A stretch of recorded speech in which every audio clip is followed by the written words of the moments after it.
Assalamualaikum warahmatullahi wabarakatuh, and a very good day to everyone.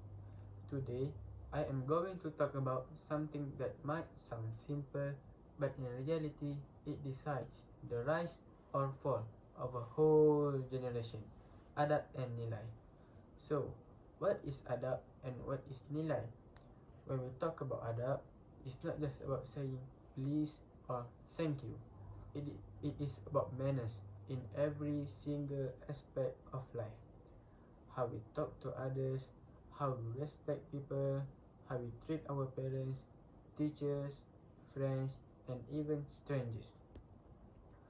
On the other hand, nilai is the set of values that we hold in our hearts: honesty, patience, kindness, humility, and sincerity.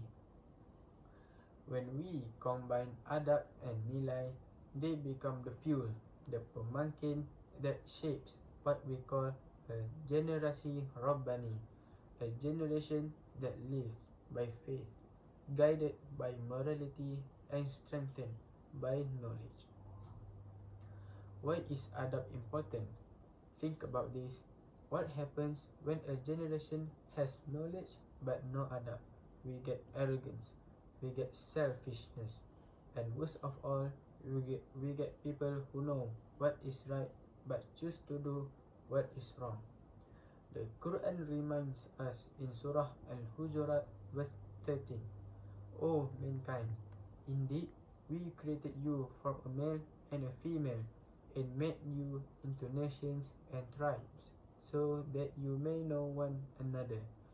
Indeed, the most noble of you in the sight of Allah is the most righteous of you. This verse shows us that knowledge, wealth, or status does not make us truly great, but adab and taqwa do. If we want to create a generasi Rabbani, it starts from the smallest habits.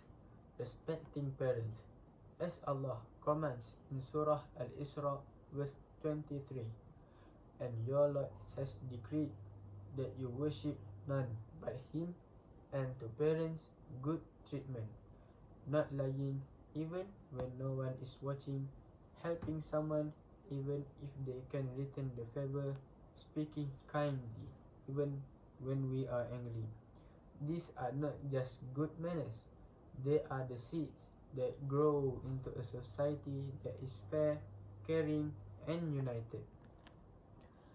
In Islam, our beloved Prophet Muhammad sallallahu alaihi wasallam is the best example of adab.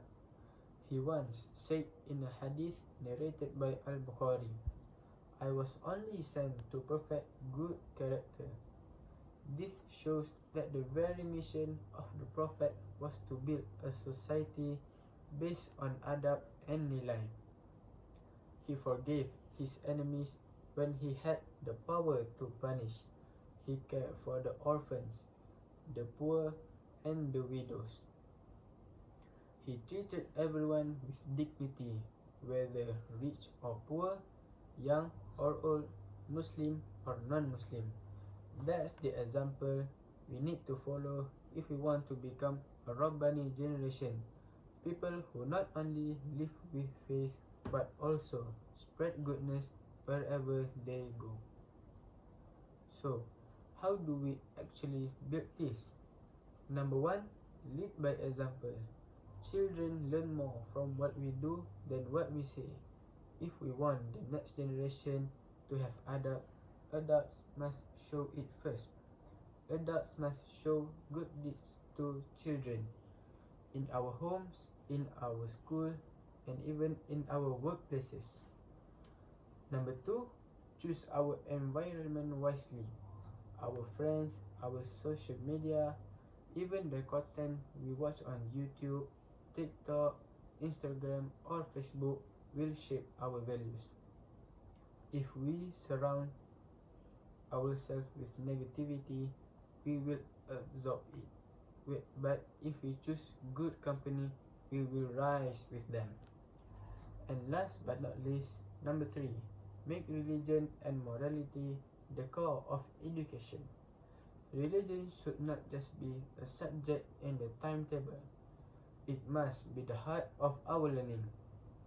When we put Islam and Akhlaq as the foundation, knowledge becomes a blessing, not a weapon. As the Prophet Muhammad sallallahu alaihi wasallam said in a hadith narrated by Muslim, the most complete of, of the believers in faith are those with the best character. Let us also remember another powerful hadith narrated by At-Tirmidhi. Nothing is heavier on the believer's scale on the day of judgment than good character. This means that even if someone is not the most knowledgeable, not the richest, or even not the strongest, if they have good adab, they will be among the heaviest in rewards. At the end of the day, adab and nilai are not just extra credit in life, they are the very foundation of life itself.